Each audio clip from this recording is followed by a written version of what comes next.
എനിക്ക് നിന്നോട് അർജൻറ്റായിട്ട് ഒരു കാര്യം സംസാരിക്കാനുണ്ട്. അത് കേട്ട് കഴിഞ്ഞാൽ നീ എന്നോട് ദേഷ്യപ്പെടരുത്. ശിവ പറഞ്ഞു. നീ എന്താ കാര്യം എന്ന് വെച്ചാൽ പറയേ, വെറുതെ നിന്നെ മുഖവരാ. അത് അത് പിന്നെ ഇന്ന് രാവിലെ ഞാനൊരു കുട്ടിയെ കല്യാണം കഴിച്ചു. ശിവ അത് പറഞ്ഞു. ദേവ ചാടി എണീറ്റു. കല്യാണോ?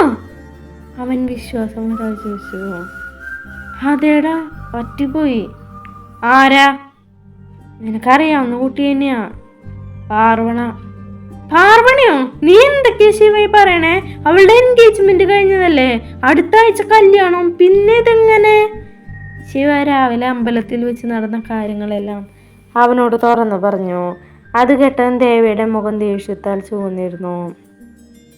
ശിവ, കല്യാണം എന്ന് വെച്ച കുട്ടിക്കളിയാണെന്നാണ് നിന്റെ വിചാരം?